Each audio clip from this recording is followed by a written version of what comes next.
para hacer análisis de la estructura social. Es decir, imagínense que es para gente que por ahí no sabe leer o que no. Sobre todo en Centroamérica, forma parte de un compilado, digamos, de técnicas de educación popular que se utilizan con ese fin. Podemos hacer varias cosas con este tema. Nosotros lo que vamos a hacer hoy acá es una especie de radioteatro. ¿Saben lo que es el radioteatro? Sí. Nosotros sabemos. Como una especie de radioteatro. Es decir, si ustedes cerraran los ojos, todos, y escucharan solamente, escucharían, digamos, un relato, una historia. El cuento se llama El Mercado, ¿sí? Los compañeros van a asumir cada uno un rol y van a poner en acto ese radioteatro, ¿sí? ¿Cuál es la misión? ¿Cuál es el objetivo? El objetivo es que ustedes identifiquen en este relato todos los conceptos puedan de la teoría crítica de Marx, ¿sí? A lo largo del relato ustedes van a ir escuchándolo y la tarea que tienen que hacer ustedes es identificar esos conceptos, ¿sí? Va a haber conceptos que tienen que ver con el orden social, va a haber conceptos que tienen que ver con la enajenación o alienación, va a haber conceptos que tienen que ver con el lugar del hombre en esta sociedad, con el concepto de clase, es decir, esos conceptos que forman parte de esta teoría, ¿sí?, van a aparecer aquí. Ustedes tienen que tratar de identificarlos. ¿En qué lugar del relato aparecen estos conceptos? ¿Sí? ¿Se entiende? Es decir, no es que los compañeros van a leer y ustedes se van a reír ahí, ¿no? Se van a cargar, nada. Después ustedes tienen que hacerme la evolución de lo que vieron acá. Bien, ¿no? Si no es muy fácil. Acá haciendo el rol de payaso y ellos de joda. Bueno, elegí un personaje. Uno es el narrador es el que lleva la historia, el que va narrando el cuento y que le va dando intervención a los diferentes personajes. Hay un narrador que va a ser usted, el que ustedes quieran, que lo decide. Bueno, va a haber uno que es el pueblo y va a haber otro que es el capitalista. ¿Quién quiere narrar? Yo narro. Bueno, vos sos narrador, vos sos el capitalista. Y vos que sos el pueblo, hacete los otros personajes, hay otros personajes sueltos, ministro del culto, sabio, hacete esos personajes que aparecen, ¿sí? Vos vas narrando y los compañeros van su personaje. Traten de hablar bien alto para que se escuche de fondo, si no se escucha un carajo de fondo, se pierde la historia. Y si les da, métanle como ondina, ¿viste? El pueblo que hable como pueblo, el capitalista que hable, ¿viste?, como burgués. Vayan entonando un poquito, poniéndole pasión. ¿Sí? ¿Está bien? ¿Arrancamos? Ahora. A mí una vez, una tierra muy seca, y el pueblo que vivía en ella estaba en una gran necesidad de agua. Buscaban agua desde la mañana hasta la noche, y muchos morían porque no podían encontrar. Algunos de los hombres del pueblo encontraron fuentes de agua y la almacenaron, mientras que la mayoría no había encontrado ninguna. Estos hombres se llamaron capitalistas. Y sucedió que el pueblo fue a ellos. Denos por favor algo de agua, pues tenemos mucha necesidad de ella y no encontramos ninguna fuente y estamos muriendo. Pero ellos respondieron al pueblo: ¿cómo le vamos a dar nuestra agua si nos ha costado nuestro trabajo conseguirla? Y además, si se nos termina, vamos a estar con ustedes. Sin embargo, para que vean que nos interesamos por su suerte, les proponemos que sean nuestros trabajadores y así tendrán agua. A lo que el pueblo respondió: solo pedimos que nos den de beber y nuestros hijos seremos sus trabajadores. Y nosotros seremos sus trabajadores. Y así fue. Pero los capitalistas, que eran hombres hábiles, ante esta situación favorable, organizaron al pueblo que era ya siervo suyo. Algunos los pusieron a trabajar en los manantiales, a otros los emplearon en transportar el agua, a otros los mandaron a buscar nuevas fuentes fuentes y a otros a cuidar las fuentes y el mercado. Toda el agua fue reunida en un mismo sitio y allí construyeron un gran depósito para guardarla. Este depósito se llamó el mercado. Y los capitalistas dijeron al pueblo: Por cada cubo de agua que nos traigan para almacenarlo en el mercado, nosotros les pagaremos una moneda. Pero por cada cubo de agua que ustedes necesiten, nos tendrán que dar 2 monedas. La diferencia, que es muy poca, será nuestra ganancia. O sea, nuestra compensación por el esfuerzo que hacemos para que ustedes no se mueran de sed. Ante esto, una parte del pueblo respondió: Aceptamos la propuesta porque nos parece buena. Desde ahora comenzaremos a traerla. Pero la gran mayoría pensó. Lo haremos porque no tenemos otra alternativa. El pueblo trabajó durante largas jornadas hasta que sucedió lo que tenía que suceder. El mercado se derramó. Primero, porque la paga que recibía el pueblo nada más le alcanzaba para obtener medio cubo de agua, mientras ellos traían un cubo completo. Y segundo, porque el pueblo eran muchas personas, los capitalistas eran pocos, y no podrían beber más que los demás. Los capitalistas dijeron: Miren, el agua se derrama. Ya no traigan más agua. Siéntense, esperen y tengan paciencia, pues el depósito está lleno. Entonces comenzó a haber mucho desempleo. El pueblo no recibía su paga y por lo tanto no podía comprar agua. Viendo esto, los capitalistas pensaron: Si el pueblo no compra, no recibiremos nuestra ganancia. Usemos pues el principio de anunciar para vender. Hagamos publicidad. Para saciar la sed, no hay como beber agua. Y el pueblo respondió: ¿Cómo quieren que trabajemos si no contratan nuestro trabajo? Dennos trabajo como antes y no tendrán necesidad de anunciar su producto. Ya lo dijimos, no podemos darle trabajo si el depósito está lleno. Primero, compren el agua y después lo contratamos. Pero nada cambió. El pueblo no compró, los capitalistas no contrataron gente, entonces se generó la crisis económica. El pueblo tenía sed y las cosas ya no eran como antes, que cualquiera podía buscar agua. Ahora los manantiales, los pozos y el mercado eran propiedad de los capitalistas, todo estaba en manos de ellos. El pueblo murmuraba: Esto es injusto, el depósito está por derramarse y nosotros nos morimos de sed. A lo que los capitalistas respondían: El agua es de quien pueda pagar por ella, ya que el negocio es negocio. La situación de crisis económica continuó, lo que hizo pensar a los capitalistas. Si el pueblo no compra, no tendremos más beneficios. ¿Cómo es que nuestras ganancias se han convertido en perjuicio para nosotros y nos impiden hacernos más ricos? Es necesario estudiar a fondo esta pregunta.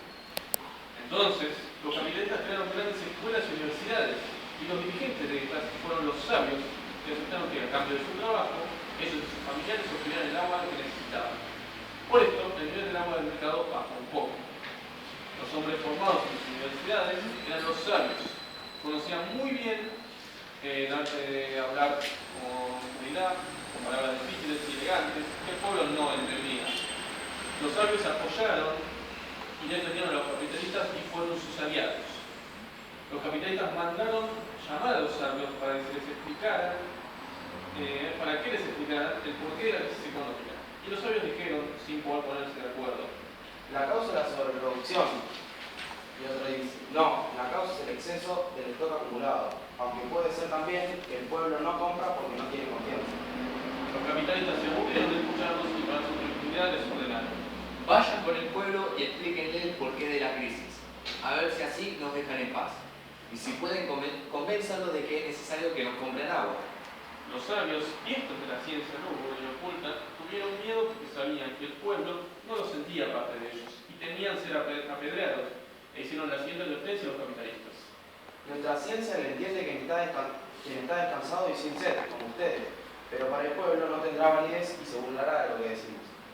Sin embargo, los capitalistas obligaron a los sabios, ya que eran siervos suyos con el pueblo, y estos obedecieron.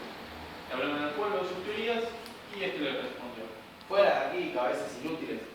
Nuestra escasez viene de su abundancia. Les lanzaron piedras para correrlos. Esto hizo pensar a los capitalistas. Es necesario que el pueblo estudie nuestras teorías, pero que no conozca el verdadero secreto. Para ello debemos abrir más universidades y escuelas. Así todos se educarán y conocerán nuestras ideas. Esto tenemos que hacerlo, aunque gastemos agua en nuestros depósitos.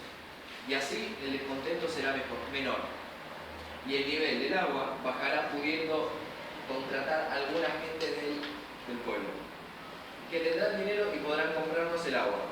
Así obtendremos ganancia. En efecto, así lo hicieron los capitalistas.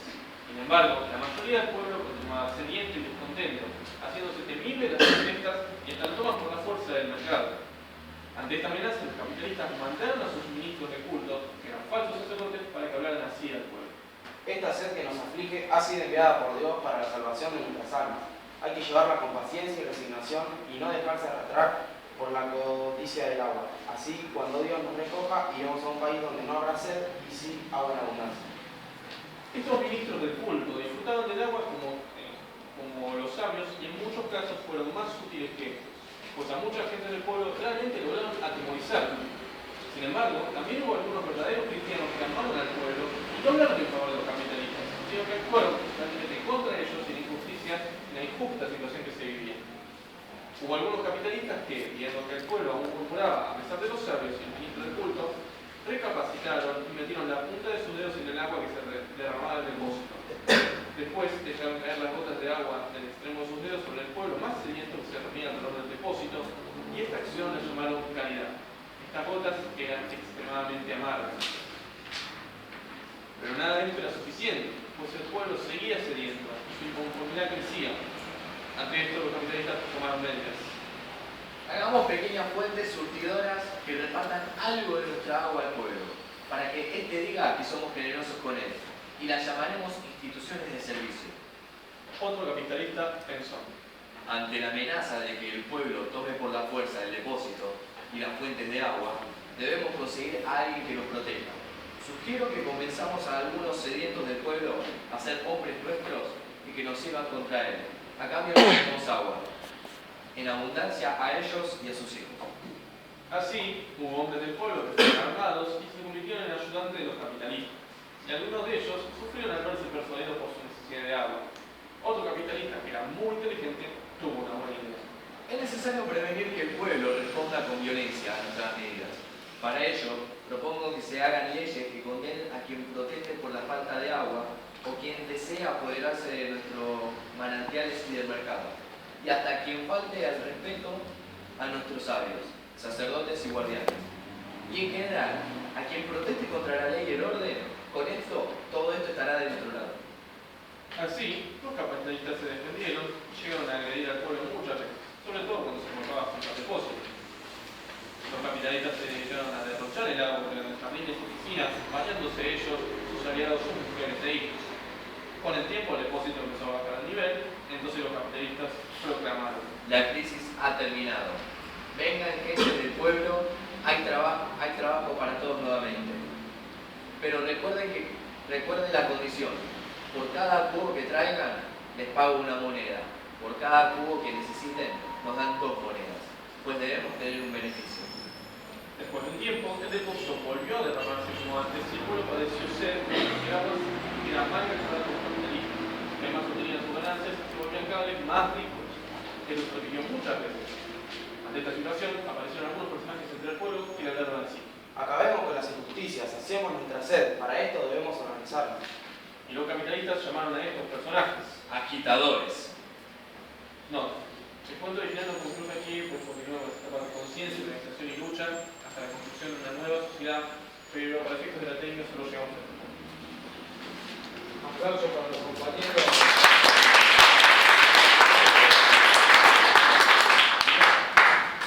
Muchas gracias, compañeros.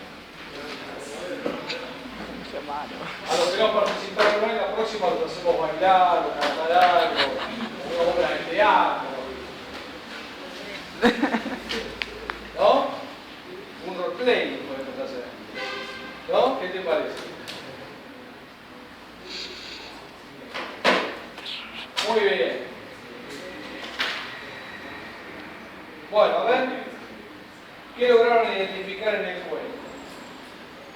Como para arrancar con lo que vieron la vez pasada y después continuamos con lo que nos vieron. ¿Qué les pareció? ¿Les gustó?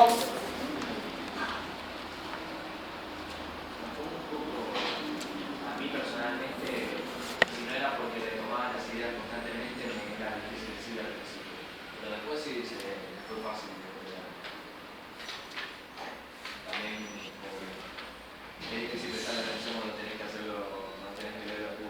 Claro. Sí. Estás concentrado en la lectura y te perdés la posibilidad del análisis sobre lo que estás leyendo. Bueno, ¿qué vieron ahí? A ver. Al principio cuando empezaba a curar el agua, A ver. o sea, que ya se pasa de la concentración para un propio de la consideración y la obligación del trabajo, por ejemplo. Ya no como uso propio, sino para comercializar o sacarle beneficio, ese tipo de cosas. La primera parte dice, escuchen, ¿no? Dice, había una vez una tierra muy seca, ¿no? Y el pueblo que vivía en ella estaba en una gran necesidad de agua. Buscaban agua desde la mañana hasta la noche y muchos morían porque no podían encontrar. ¿Qué es lo que aparece ahí? Primero aparece una necesidad.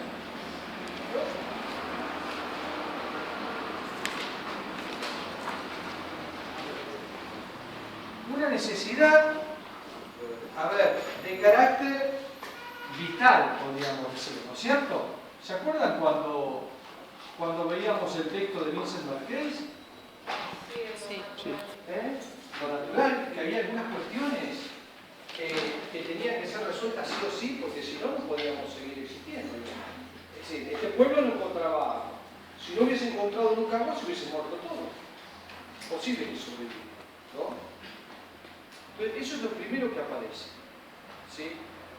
Después eso nos va a llevar a Marx a esta cuestión de la necesidad y de la resolución de la necesidad, lo va a llevar a Marx a destruir un mito de la economía liberal, digamos, de la concepción liberal del orden social, que es el mito del trabajador libre.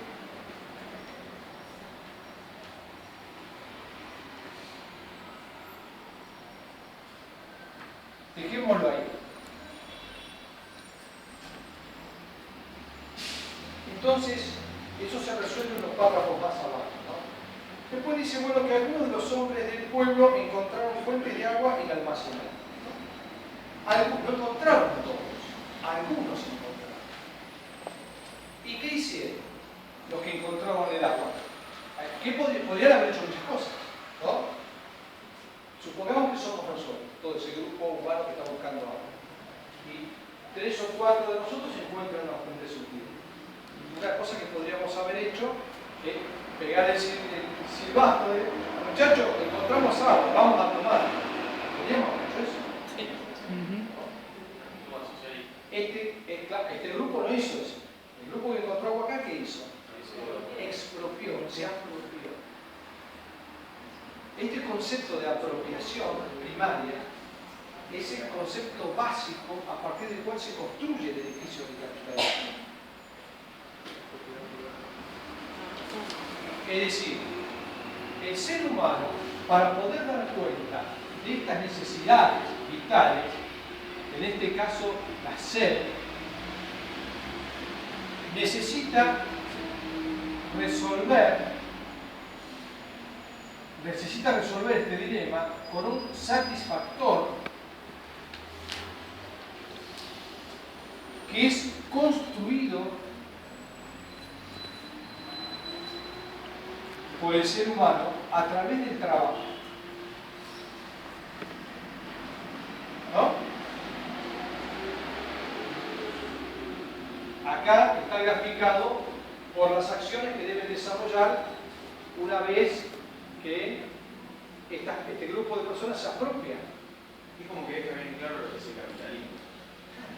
Entonces, el primer paso en esta construcción es la apropiación, es decir, la propiedad privada. La apropiación de la resolución de este satisfactor.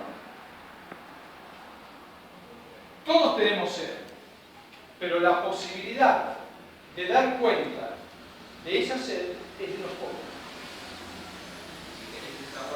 El resto, los que no tienen el acceso al agua, dependen de los que tienen el acceso al agua. ¿Se entiende?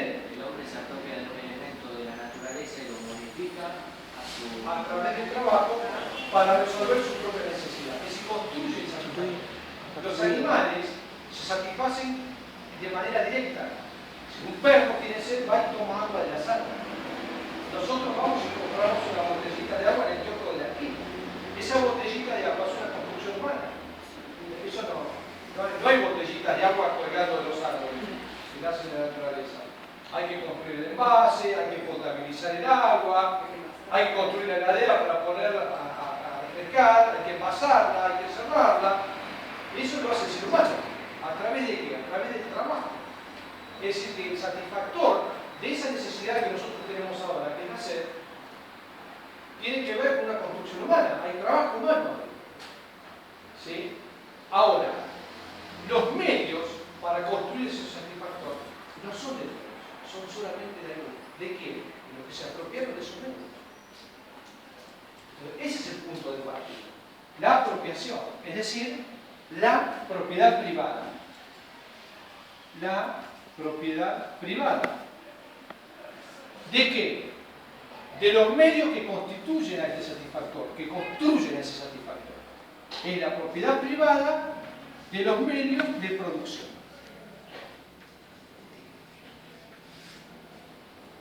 Entonces, desde el inicio, la sociedad está dividida en dos. ¿En dos qué? En dos clases. Poseedora y Una, exactamente. poseedora. Una que es poseedora de estos medios de producción, a través de los cuales se constituyen estos satisfactores, ¿sí? Y otra que solo tienen su fuerza de trabajo. Entonces, los dueños, los propietarios de los medios de producción van a ser, en el cuento, los capitalistas, ¿sí? En la teoría marxista, la burguesía. ¿Sí? ¿Está? Y los que solo tienen su fuerza de trabajo, aquellos que en el cuento, ¿sí? Van a juntar el agua, la almacenan en el mercado, traen el balde de agua, ¿no? Esos que solo tienen su trabajo, que en el cuento son llamados pueblo, en la teoría marxista es el proletariado, los trabajadores, ¿no?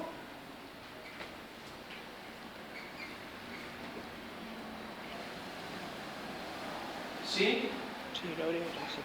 A su vez, entre estos dos hay un vínculo, hay una relación, ¿sí? Fíjense que uno, de acuerdo a qué lugar ocupan, en este contexto, uno lo va moldeando al otro. Es una relación en donde una clase moldea a la otra clase y viceversa. Por lo tanto, la relación entre la burguesía y el proletariado, primero, es una relación de necesidad o de necesariedad. ¿Por qué? Porque si alguna de las dos falta, no hay lógica de capital. Tienen que estar las dos. Tiene que existir un dueño que tenga... Tiene que existir un dueño para que haya un proletariado que trabaje para mí. Claro. ¿Entendés? Es decir, se necesitan para darle vida a la lógica del capital. Pero a la vez que se necesitan, sus intereses son contradictorios. Es decir, los intereses de la burguesía son los contrarios a los del proletariado y viceversa. Por lo tanto, esta relación es una relación de contradicción, es conflictiva. Es una relación contradictoria, de contradicción o de oposición. Por lo tanto, están en conflicto permanente. Es decir, cada uno puja por sus intereses, cada uno pelea por sus intereses. A eso es a lo que Marx llama la lucha de clases. Por eso, para Marx, el conflicto es instituyente de la sociedad. Cuando vieron a Durkheim, habrán visto que el conflicto es una patología social. ¿Sí? Para Marx, es exactamente lo contrario. El vínculo que construye sociedad es un vínculo de contradicción. Y la contradicción es instituyente. Marx decía, la lucha de clases es el motor de la historia. ¿Sí?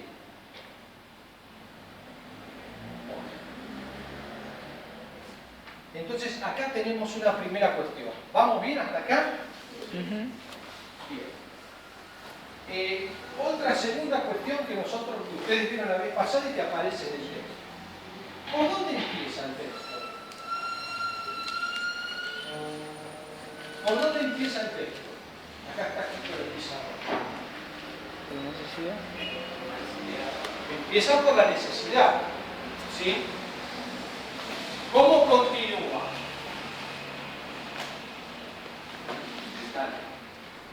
Vital, sí, pero ¿cómo continúa? Con la construcción de qué?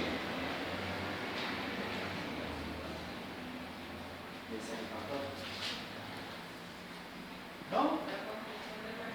¿Sí? ¿Y cómo se constituye ese satisfactor? A través del trabajo. Ahí aparece la división del trabajo, ¿no? Sí. A uno los mandaron a buscar nuevas fuentes, a otros los mandaron a recolectar el agua y a traerla hasta el mercado, a otros los mandaron a cuidar el mercado, ¿no? Es decir, ustedes habrán visto la vez pasada que el orden social, concebido desde la teoría crítica, se divide en dos partes. Nosotros podemos comprender la lógica del capital a partir de la interacción entre dos partes constitutivas, que son la infraestructura, ¿sí? ¿Lo vieron? Sí. Superestructura. Y la superestructura. Muy bien. Veo que estuvieron atentos con Mercedes, ¿no?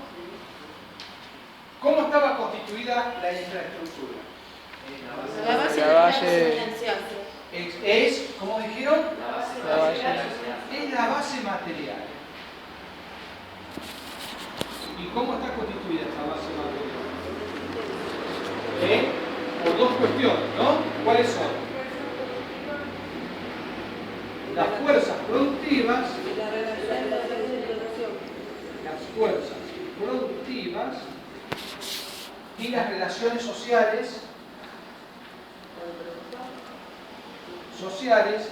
de producción. ¿No? ¿Qué son las relaciones sociales de producción? ¿En base a qué? A la contradicción entre las dos clases. Es decir, las relaciones sociales de producción son las relaciones sociales que se esconden detrás del sistema de producción. ¿Y cuáles son las relaciones sociales que se esconden detrás del sistema de producción? La relación entre la burguesía y el proletariado. Esto es la relación entre la burguesía y el proletariado. ¿Sí? Hay un vínculo allí, que acabamos de definir. Y las fuerzas productivas es lo que hoy, si ustedes quieren, se llama know-how, digamos. Es la relación que existe entre el trabajo, ¿sí? Los bienes de capital o los bienes de producción, el tipo de insumo, es la producción concreta de la materialidad, ¿sí? Que eso en determinados momentos de la historia varía. Es decir, las sociedades tienen determinados niveles de productividad. Si yo trabajo con una maquinaria manual, ¿sí?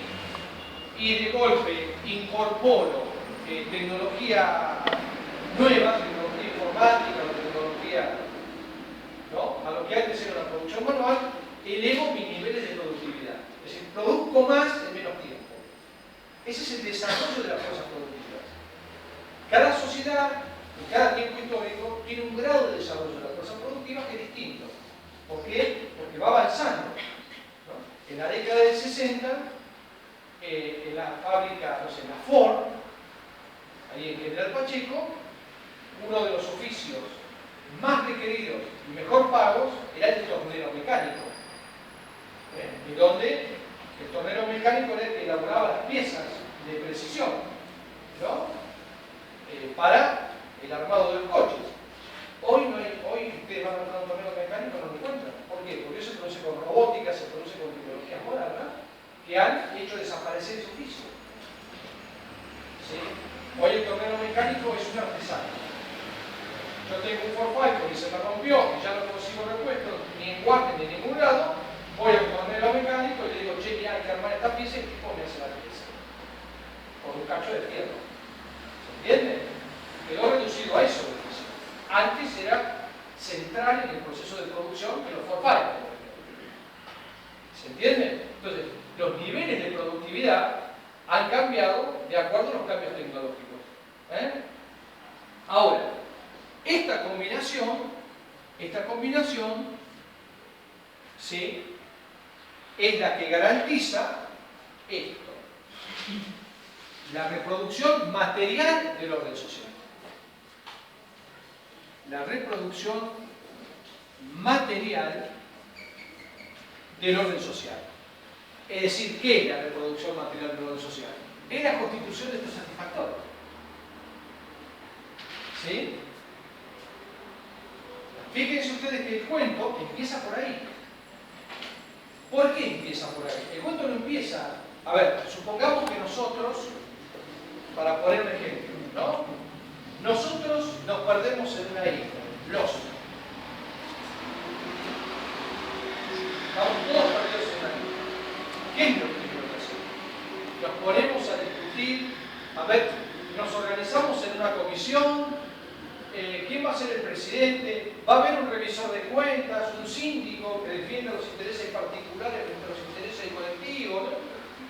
¿O vamos a buscar a ver qué vamos a morfar y cómo vamos a hacer para poder pasar la noche? ¿Qué es lo primero que hacemos? Lo primero que hacemos es organizarnos para sobrevivir. Después vemos si hacemos una comisión, Si no morfamos esta noche, mañana no hay comisión posible porque nos morimos todos de hambre.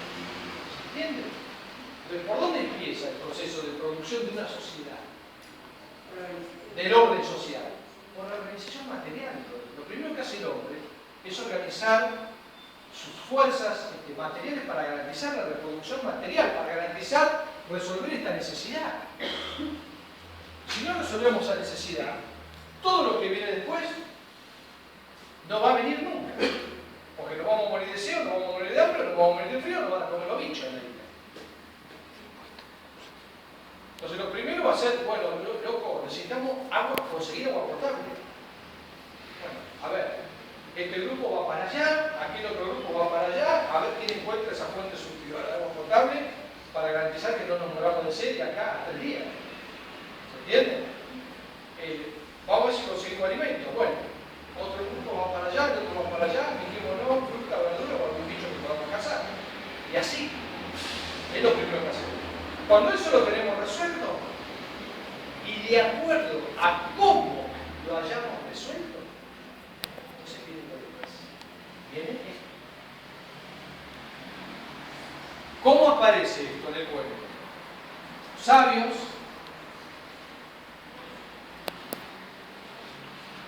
los ministros del culto,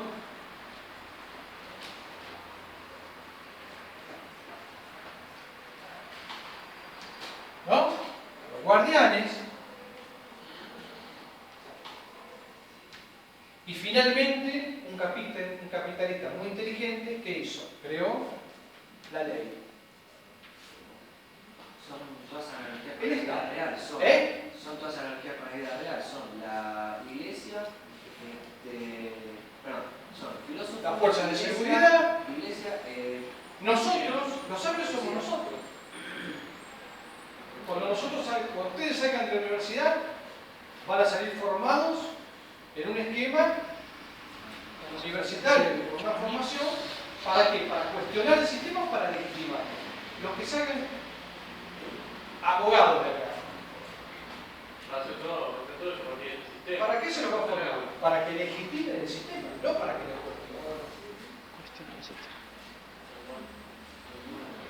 Cuando ustedes van a los contratos de una empresa, como abogado, ustedes se dedican al derecho administrativo, al derecho comercial, la empresa no nos va a contratar para que ustedes la fundan en la empresa. Para que ustedes le digan, no, los trabajadores tienen derecho a cobrar más, el salario familiar, no sé qué, no. Le van a pegar un bolo en el orto y lo van a mandar, lo van a inyectar y van a llegar bastante lejos. ¿No? Cuando ustedes se forman en relaciones laborales, si van a la Facultad de Ciencias Sociales, estudian en licenciatura en Relaciones Laborales, ¿para qué lo van a formar? Para que rajen gente, no para que defiendan los derechos de los trabajadores.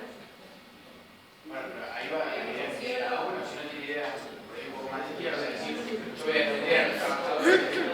Por ahí vas a laburar. Que no salgamos de la facultad y seamos todos Bien. Por ahí vas a laburar a un sindicato, bien, por ahí vas a trabajar en un sindicato, trabajar para la reproducción de la burocracia sindical. No, pero ni siquiera creo que la facultad no sirve para legitimizar el sistema.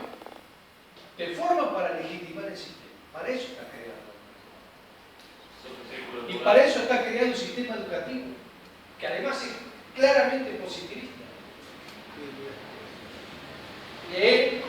Buscar, ¿vos vas a estudiar derecho? No. Ahora, ¿quién va a estudiar derecho? Para la clase que viene, busque la ley 1420. Sancionada al cancha de Domingo Conquistador Sarmiento en el año 1884. Esa ley fue la que explotó todo el sistema educativo en Argentina. Pero eso es lo que tenemos que ordenar, ¿tenemos abogado o otra cosa? Perfecto, me parece perfecto. Estamos regidos por una ley de... Estoy ganando un adepto, digamos, para la causa. Pero el sistema, digamos, te forma para otra cosa.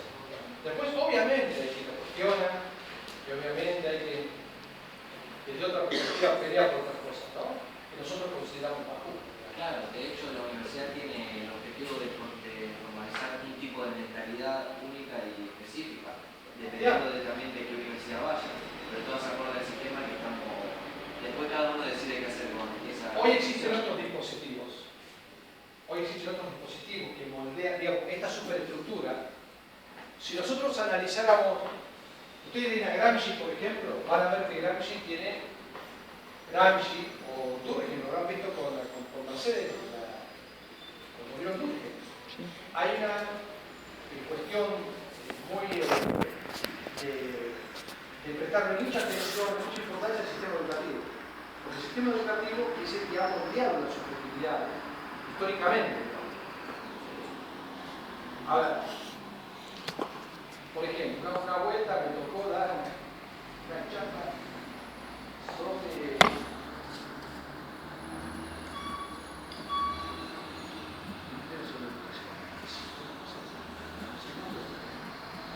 yo le explicaba a la gente, digamos, que el sistema educativo moldea las subjetividades que requiere para su propia reproducción la sociedad como sociedad.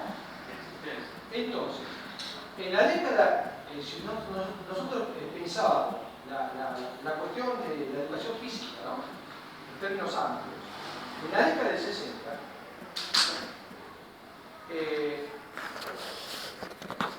las clases de educación física eran como seriadas, se hacía poco deporte y se hacía mucho tipo de gimnasia, con clavas, con palos, digamos, en donde todo el mundo tenía que mantener el orden. Digamos, eran esquemas de un grado de 30 pibes o de 60 pibes, a veces eran 4 o 5 grados, por ejemplo, el sexto grado, y juntaban 100 pibes, y vos los veías, y eran todos como mecánicos, todos al mismo tiempo hacían lo mismo. Igual que en una línea de producción en una fábrica. Porque esos cuerpos tenían que ser formados para la disciplina de la fábrica. Porque la sociedad no es industrial. Hoy, si ustedes ven el tema de la educación física, del cuerpo, el tratamiento del cuerpo, digamos, van a ver que las estrategias del trabajo corporal tienen que ver con el consumo, no tienen que ver con la producción. Por eso, lo que son para que las minas levanten el culo, las tetas, los hombres puedan desarrollar la musculatura para hacer el Sansón. ¿Por qué? Porque son cuerpos para consumir, no para producir. ¿Entienden? Pero está en el mercado ahora. Claro, son para consumir, no para producir. ¿Ustedes vieron la propaganda de... ¿Vieron la propaganda de Atma? Hay una propaganda de Atma son unos productos electrónicos. Hay una propaganda de Atma que dice, amas de casa eran las de antes. ¿No? Ustedes fíjense, la imagen de la mujer en la década del 60 y la imagen de la mujer de hoy. Eso implica, eso da cuenta del tratamiento del cuerpo en un determinado momento de la historia y en otro momento de la historia, de acuerdo a la necesidad de la reproducción del capital en cada una de ellas. Hoy es importante que haya más consumo, o la subjetividad se labra a partir del consumo. En la etapa más industrial del capitalismo, la subjetividad se labraba en función del proceso de producción. Entonces, el cuerpo que se necesitaba era diferente del cuerpo que se necesitaba. Eso se produce, todo eso se produce acá. Y es consecuencia de la lógica del sistema de producción. Por eso Marx decía que, en uno de los textos que ustedes tienen ahí, que es la introducción a la contribución a la crítica de la economía política, en la primera página, él dice, son las formas reales de existencia las que determinan la conciencia de los individuos, no al revés. Es cómo vivís, cómo te insertás vos en el sistema de producción, lo que determina tu grado de conciencia. El obrero piensa como obrero, y el burgués piensa como obrero.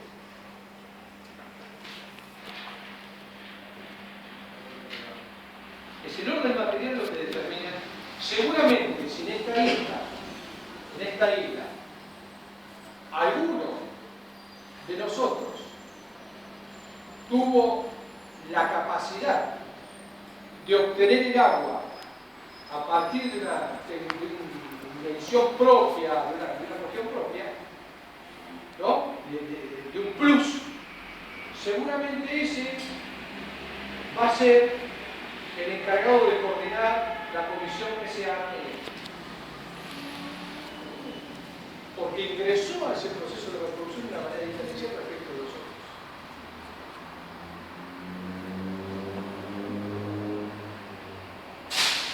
Esto, por ejemplo, hoy es un motivo de discusión permanente, de discusión, de diálogo, de interpelación permanente al interior de las fábricas recuperadas.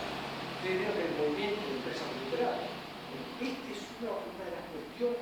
Todos tienen que cobrar lo mismo. El tipo que barre tiene que cobrar lo mismo que el que hace la planificación del proceso de producción. Es una discusión. Compañeros tienen esa discusión, esta discusión brava, Entonces, ¿se entiende esto? Sí. Digo, ¿lo ven en el...? La idea de traerles el cuento era para que lo pudiesen visualizar de una manera más concreta, para que ustedes puedan hacer este ejercicio que yo les decía la vez pasada, de pasar de la teoría a verlo en lo práctico, en lo concreto. Que ustedes puedan identificar que ustedes son laburan, cómo es esta lógica, cómo opera esta lógica.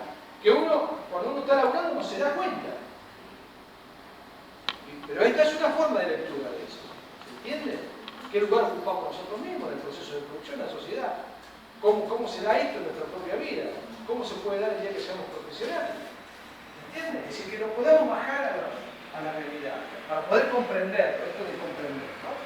Bueno. Sí. Yo me quedé con el tema de la formación educativa que apunta a legitimizar el sistema. Sí. Aquellos profesionales especializados en las ciencias duras. ¿Vos sabés cuál es perdón, ¿no? Para completar esa idea. ¿Vos me estás preguntando? Para completar esa idea. Ley 1420, 1884. ¿Sabés cuál es el fundamento?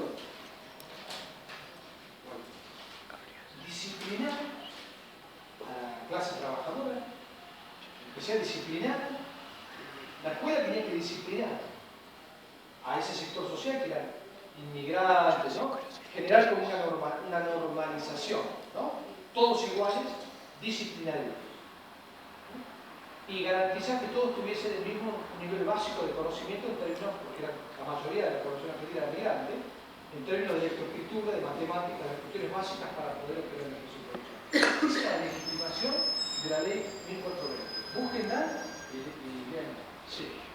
Aquellos profesionales formados en las ciencias duras, tales como ingenieros, físicos, licenciados en matemáticas, no tienen menos posibilidades de cuestionar el sistema que un sociólogo, un psicólogo, que tiene la transformación de las ideas. No necesariamente. Pero básicamente en la formación de un ingeniero hay todas materias técnicas, matemáticas y... Mirá, por ejemplo, en una facultad de ingeniería donde jamás vi autores, jamás se me enseñó eso. Lo único que se me enseñó eran teorías matemáticas y aspectos técnicos. No tenía la mente tan abierta a decir, bueno, voy a cuestionar el sistema, voy a legitimar. Aunque depende también de cada uno, ¿no? Si en ingeniería pasa eso, en naturales no tanto. Yo tenía un profesor En naturales ha sido muy compatible históricamente. Por ejemplo, la Facultad de Ciencias Exactas y Naturales de la Universidad de Buenos Aires ha sido una de las más compatibles. Y medicina de deporte. Yo tenía un profesor que era ingeniero químico y después se recibió psicólogo. Para tener, decía, los ambos hemisferios del cerebro desarrollados. Decía. Alumnado de los dos.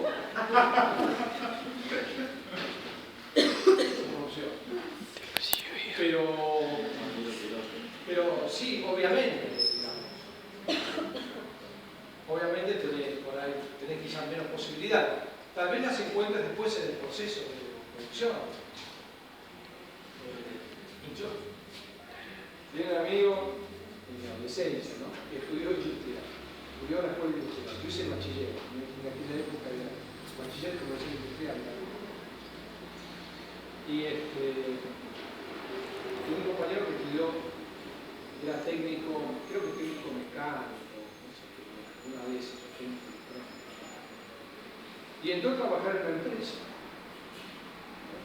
En esa época, ahora hay un oficio que no es un, pero en esa época se buscaban pibes jóvenes que hayan terminado la escuela secundaria, la técnica, para trabajar de tiempistas, hacer control de métodos y tiempos.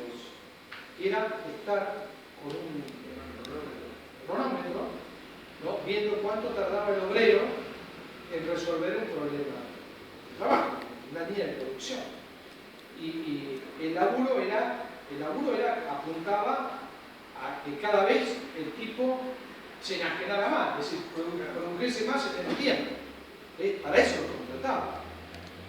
Bueno, él se dio cuenta de esta realidad el día que le llenaron la cara de dedo y dejaron la gente así. No había producción. No, por ahí te das cuenta después, ¿no? Por ahí te das cuenta después del proceso.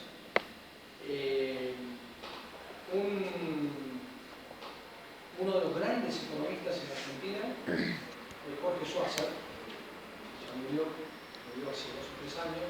Nosotros estábamos en el proyecto de era ingeniero, médico, y un tipo súper conocido. Además, cualquiera, ¿no? Ese es el punto que importa. Si la gente de izquierda o de derecha estudia ingeniería o de abogacía, sin especializar, ¿no? Pero estudie la carrera, estudie filosofía. No, claro, yo lo que apunto es que... No, está bien. Sí, obviamente. Pero, ¿a dónde? Obviamente es real lo que vos decís, pero no es para lo que te forma el sistema educativo. El sistema educativo te forma para que vos te disciplines y para que legitimes. Después, obviamente, va a haber quienes, como Jorge Schwarzer, sigan otra línea, ¿no? Sí, Uno de los que habla de Plan Fénix, con Avangard, con Aldo Ferrer, que es muy piola, digamos, tipo, él más de izquierda, ¿no? Aldo Ferrer es un keynesiano. Él no, él tiene un tipo más de izquierda. Tiene un análisis, tiene hecho un trabajo con Jorge Sábato, el hijo de Sábato, que también falleció, sobre el desarrollo de la burguesía argentina insuperable. Lo escribió en el año 84. Y es insuperable. Ese texto todavía no fue superado. Y él es genial. Él es genial. Es un poco lo que dice él. Después, ¿no? A veces con cuestiones personales, cuestiones ideológicas, lo que sea. La realidad es que no te forma para eso, no es que tú no formas como revolucionario. Ni siquiera los acciones. Bueno, pero encontrás gente que dentro de la facultad por ahí que sí, se motiva a eso. Sí. Y a veces son los que te motivan para seguir ese camino. A veces son los que te motivan para seguir. Pero a mi parecer en la Universidad de Buenos Aires, con el pensamiento científico, todo esto, como que, si bien no, o sea, como que te mete la semilla en la cabeza de que de repente no todo es como debería ser, o te va a salir más gente. Sí, bastante crítico. Sí, es bastante crítica y bastante plural. Que las teorías no son definitivas, sino que son las más aceptadas hasta el momento, hasta que sean transferidas a una mejor. O mejor cultural. Que te pongan a leer pasajes, por ejemplo, ya como que Sí. o sea, que a mí en particular esta universidad me parece que a veces es como le falta, en el sentido de que sí te tienen que regir, pero cuestiona también, me ayuda, me parece a mí, hasta ahora, que se ve que Sí, tiene esa característica. Eso es lo que tiene la facultad pública. Eso lo digo la universidad pública. pero Por acá- eso nosotros defendemos la universidad pública. Claro, porque en Venezuela, o sea, el nivel educativo universitario es tan bueno como acá y es público. Pero yo estuve en la facultad de ciencias exactas, en biología, y nunca tuve una materia así, no era obligada, no era obligatoria, así sí. Entonces, como que también depende, no sé, como más. ¿Qué universidad de Sí, Caracas? sí, en la central. Bueno, pero vamos ahí o no vamos, no vamos a ningún lado. Bueno, les voy a explicar un poquito. Nosotros, entonces, a partir de esta cuestión de que el punto de partida es el orden de lo material, el orden de lo material tiene una lógica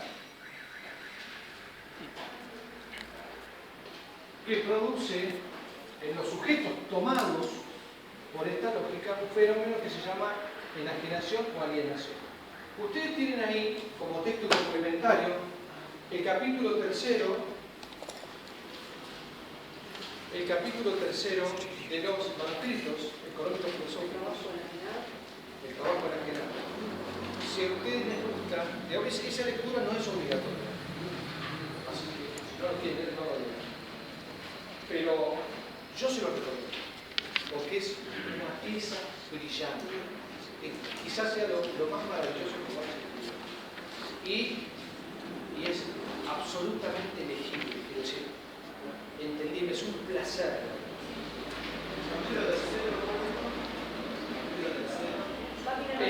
Página 90. En la página 90. El trabajo en la agenda. Es el tercer capítulo de los manuscritos. Tiempo moderno. Entonces, ¿cómo se produce el fenómeno de la enajenación o de la alienación? Pensemos nosotros en un sistema de producción clásico, en una línea de producción, en donde el obrero entra a las 8 de la mañana y se va a las 6 de la tarde, ¿no?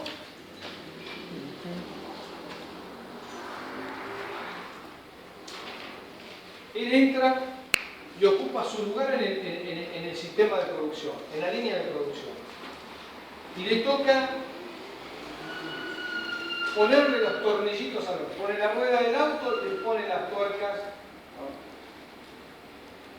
Entonces, cada 10 minutos pasa un chasis frente a sus ojos y él le pone la ruedita, le pone los tornillos. Así.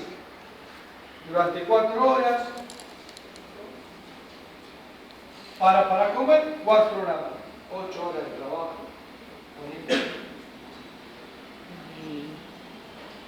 Esto es propio de la lógica de producción capitalista. ¿Viste la historia? Entonces, ahora pongámoslo Solo así. en comparación con una lógica de producción artesanal. Un artesano que produce cualquier tipo de bien. ¿Cómo produce un artesano? Primero, produce en los tiempos que decide la producción. Esa pieza ¿No? esa pieza que produce además es única. No te escuché. Esa pieza que produce además es única, no es una reproducción en serie como Exacto. No es una Ya se toda representación. la pieza del mismo tipo, no la hacen así. ¿Qué significa eso que es único? Primero, produce los tiempos que decide producir. Segundo, produce lo que él quiera producir. Supongamos que trabaja con cuero. Puede hacer billetera, puede hacer cinturones. Él decide qué es lo que quiere producir. Decide los tiempos de producción. Decide qué producir.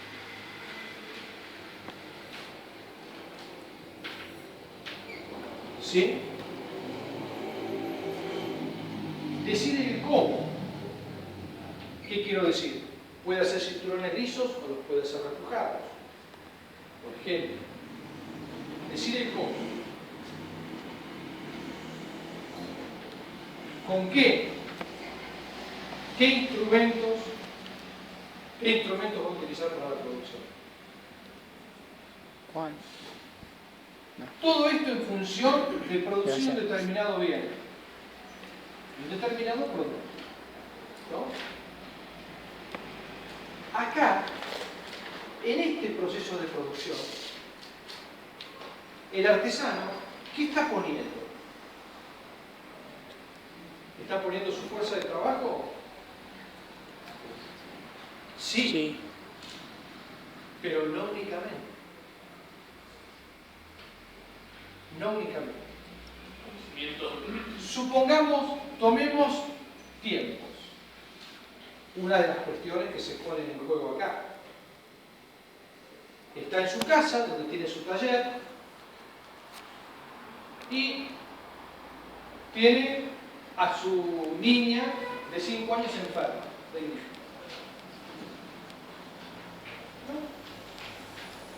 Entonces él decide, bueno, hoy no voy a producir, hoy me voy a dedicar a cuidar a mi hija. Hoy, mañana, 2 o 3 días hasta que se recupere. Voy a estar con ella, la voy a mimar, le voy a preparar la comida que le gusta. Si es necesario, la voy a llevar al médico, si veo que... ¿No? ¿Qué es lo que se pone en juego en la definición del tiempo? Cuando él decide no producir esos 2 o 3 días, ¿qué es lo que se está poniendo en juego? ¿A partir de qué está tomando esa decisión? De que de su afectividad, de su emocionalidad, ¿no? Es decir, que su afectividad es algo que nos caracteriza a todos como seres humanos, que todos tenemos, ¿sí? Juega un papel en el proceso de producción. Él toma una decisión de estar 2 o 3 días sin producir, ¿sí? Imaginemos a este obrero.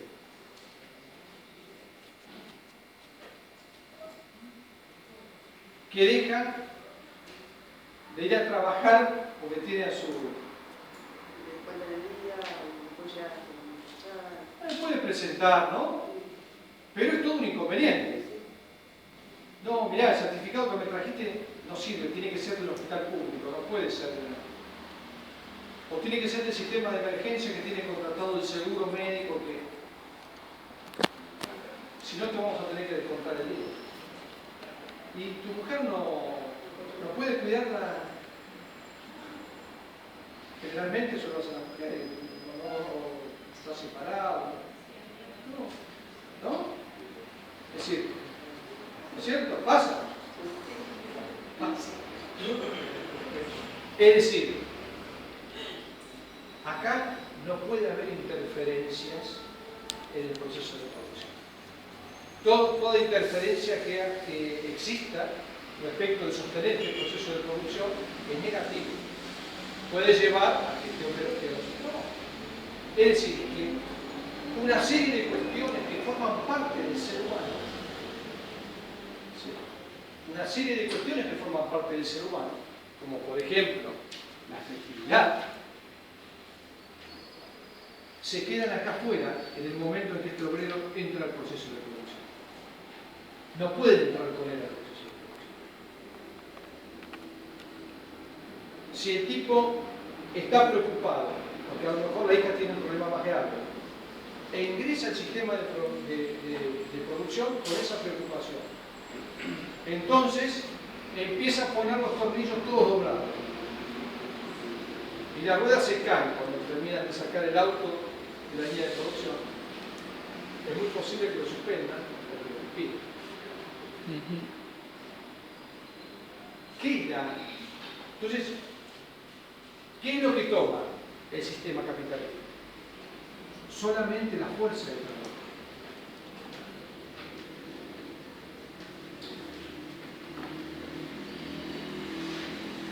Solamente la fuerza del trabajo. Todo lo demás que constituye, que forma parte de la subjetividad del individuo, se queda fuera del sistema de producción. No me interesa. Es más, genero dispositivos para que todo eso quede enajenado, quede fuera, para que la persona esté partida, digamos. ¿Sí? En este proceso, si yo no puedo reconocer mi propia afectividad, no me puedo reconocer como ser humano, como persona. Por lo tanto, estoy enajenado, estoy alienado. Ustedes han visto, algunos pasaron una vez por el neuropsiquiátrico de Moyano, el neurólogo de Moyano, que está aquí en Constitución. Ustedes pasan por la puerta y fíjense el piso, el título. ¿Qué dice ahí arriba? Hospital de alienadas.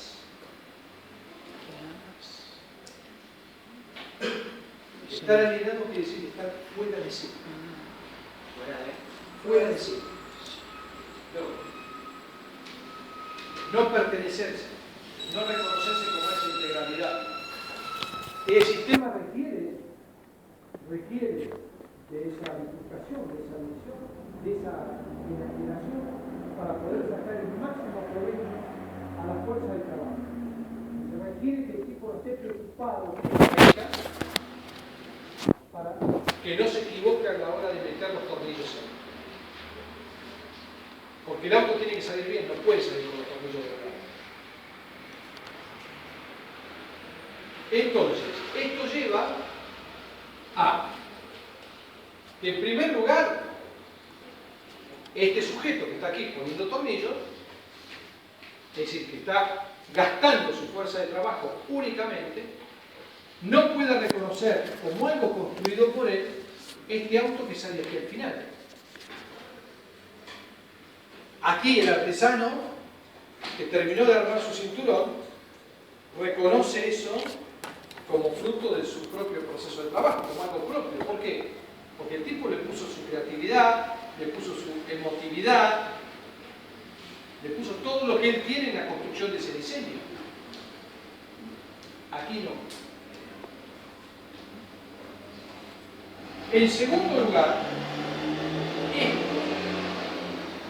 producto final es apropiado por el dueño de la empresa.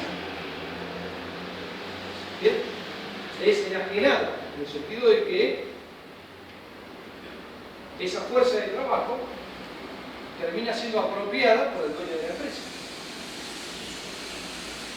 En tercer lugar, no tiene dominio sobre el proceso de producción. Aquí vimos que el cómo, el qué, el con qué, los tiempos son definidos por el propio artesano. Aquí nosotros tenemos un auto, un chasis que pasa cada 10 minutos. ¿No? Es decir, ¿quién define que ese chasis pase cada 10 minutos? No lo define. Hay una línea de producción automatizada que hace que, ¿no? Pero es más, el que decide está fuera del proceso de producción, está aquí arriba, es el dueño de la empresa, ¿no? El capitalista. Eso él no lo puede ver. La relación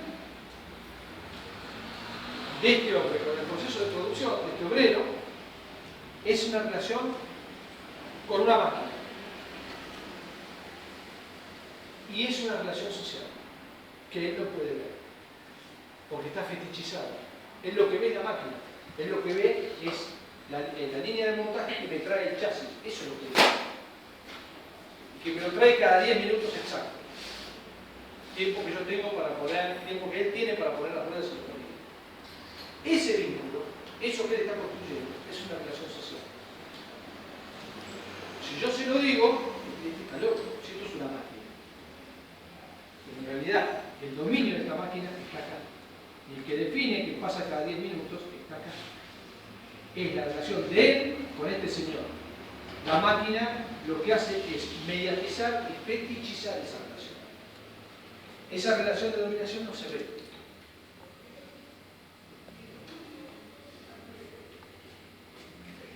Pero es la que define que él no tenga ninguna injerencia en el qué, el cómo, el con qué, todas partes constitutivas de su persona como sujeto, pero que quedan acá. Entonces también está enajenado, no solo respecto del producto final, sino está enajenado del propio proceso de producción. ¿Se entiende? Sí. Eso es la alienación. Eso es la alienación. Es el proceso que opera cuando el capital toma del sujeto solamente su fuerza de trabajo y lo bifurca en dos, lo divide en dos, y lo otro se queda por fuera, y no me interesa.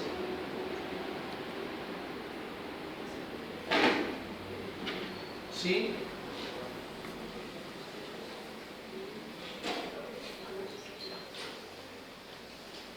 Bien.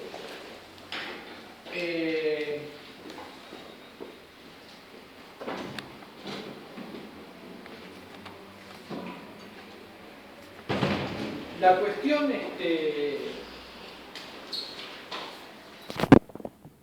metodológica.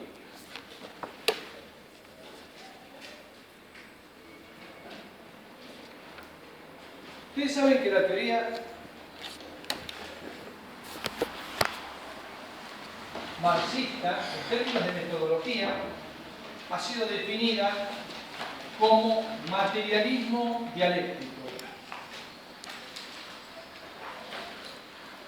Materialismo dialéctico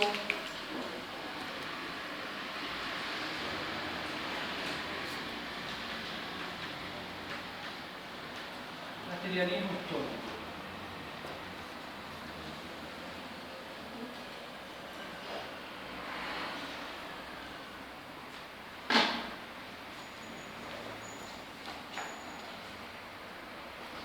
Materialismo histórico porque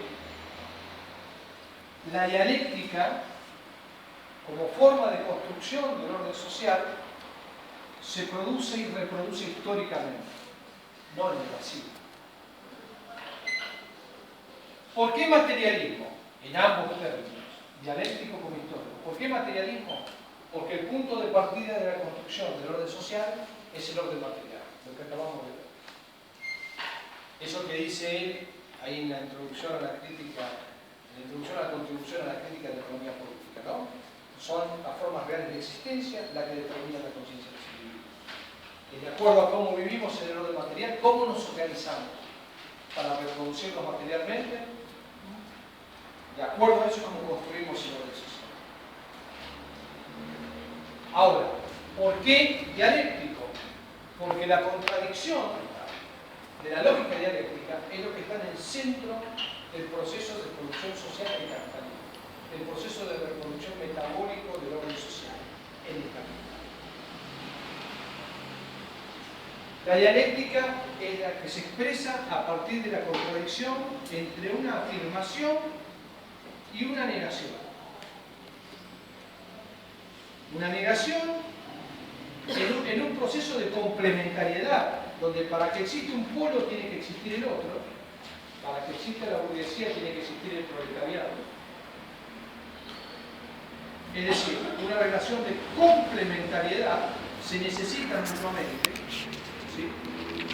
Pero a la vez, esta relación es contradictoria. Es decir, esta afirmación que aparece aquí en este polo es negada por este polo. Afirmación, negación. Esta relación, que es una relación contradictoria, en un determinado momento del proceso histórico se resuelve. ¿Cómo se resuelve? Con una nueva contradicción que refleja la superación de la anterior.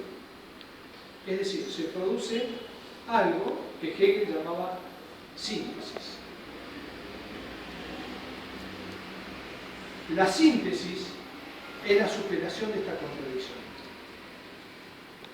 El capitalismo es la síntesis de la contradicción de la sociedad feudal.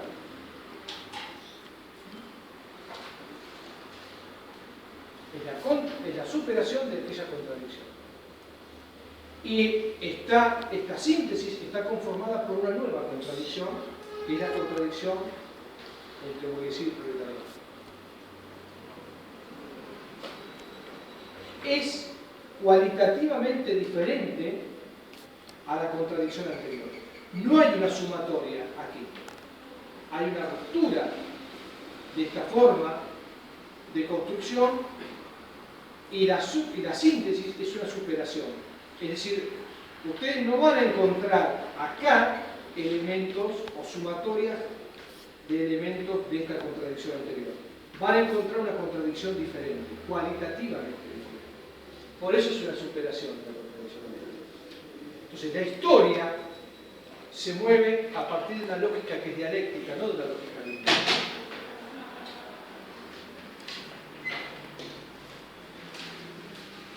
Si en el feudalismo la contradicción era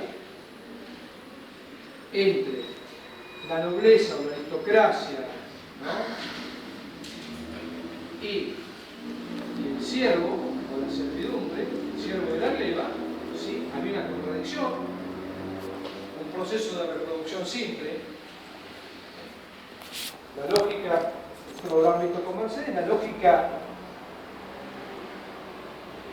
de reproducción del viejo orden, era mercancía, dinero, mercancía. ¿Sí? Es decir, se producían determinados bienes que se trocaban por dinero que me permitían obtener otros bienes. ¿Sí? Ahí está la contradicción. Hasta que se produce la ruptura de las revoluciones burguesas, lo que se produce es la ruptura de este orden. Desaparece, estalla.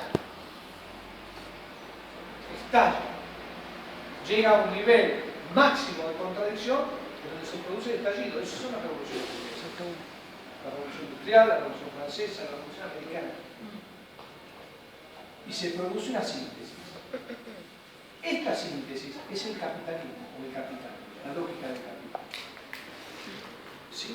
Que expresa una nueva contradicción, que es la contradicción que se da entre burguesía y proletariado. Contradicción que es absolutamente diferente de esta. Es una superación. No, aquí adentro no van a encontrar elementos de esto y de esto, de esta contradicción. Es una nueva contradicción. Es una síntesis superadora, en donde la lógica va a ser la inversa, va a ser dinero, mercancía, dinero, prima. Es decir, este prima es el plusvalor que se produce en el sistema de producción capitalista, que es apropiado por la Iglesia. ¿Sí? Por eso el sistema, la lógica feudal es una lógica de reproducción simple y la lógica capitalista es una lógica de reproducción amplia.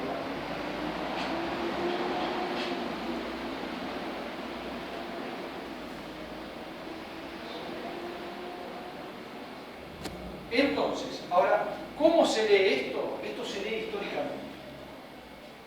aún al interior de cada lógica particular.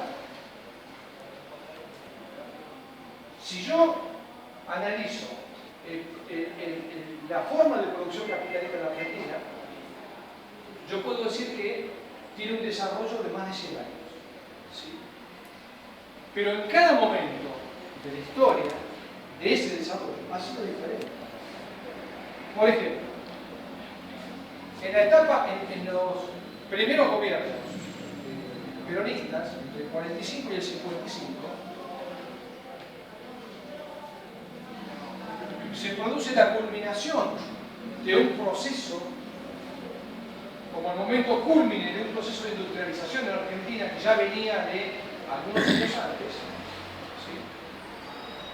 Un proceso de culminación en donde la Argentina estaba bastante avanzada en el proceso de industrialización y ese proceso de industrialización requería la utilización intensiva de mano de obra. Es decir, era una de las bases de sostenimiento de ese proceso de industrialización, era la utilización intensiva de mano de obra. Lo cual implicaba que la relación entre la burguesía y el proletariado a nivel del sistema de producción, del sistema material, concreto de producción, las relaciones de fuerza eran bastante parejas.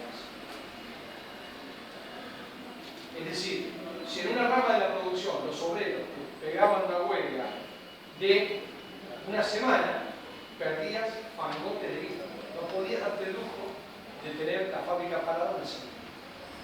Con lo cual, la capacidad de negociación de la clase trabajadora era muy alta.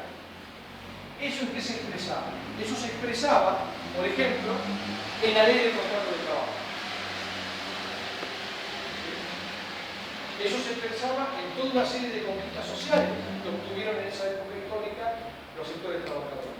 El aguinaldo, las obras sociales, exactamente. ¿Se entiende? ¿Qué? Ahora, nosotros avancemos en la historia y vayamos a la década de 90. El sistema de producción termina ocupando un lugar secundario, el sistema industrial termina ocupando un lugar secundario en el proceso de reproducción de capital en la Argentina. La economía se terceriza y financiariza, ¿sí? Y las fábricas cierran. En ese contexto, los industriales tenían sus negocios financieros y reproducían una parte importante de su capital en el sector financiero. Que un sector de la rama de producción del sindicato que hiciera una semana de huelga, no solo no le afectaba, sino hasta que capaz que lo beneficiaba porque era el argumento para poder despedir, cerrar la fábrica y seguir reproduciendo el capital del sector financiero. Con lo cual, la capacidad de negociación del proletariado y de la burguesía no había forma de entrar. Ahí tenemos una diferencia. Tenemos todo el proceso de flexibilización laboral que aborda todas las legislaciones proteccionistas, digamos, respecto del trabajo e implanta el negrerismo, los contratos, la dislocación de servicios, todas las formas irregulares de contratación de mano de obra, donde no se pagaba ni vacaciones, ni nada. ¿Sí? Entonces, esos cambios en el proceso de reproducción material de la sociedad dan lugar a una superestructura, ¿sí?, que va variando a lo largo de la historia, de acuerdo a cómo se dé la reproducción material de la sociedad. Eso en un mismo capitalismo y en una misma sociedad. Entonces, esta contradicción que se da entre burguesía y proletariado, que es lo propio de la lógica de reproducción capitalista, puede ser leída en términos históricos. Nunca es igual a sí misma en términos históricos. Aunque estemos hablando del mismo capitalismo y del mismo país.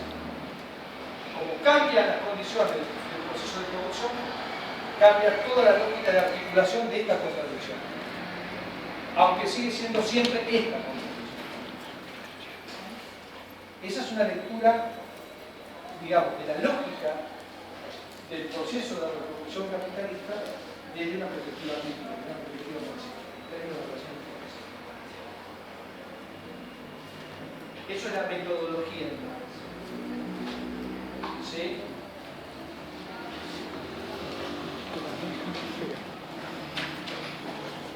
Bueno,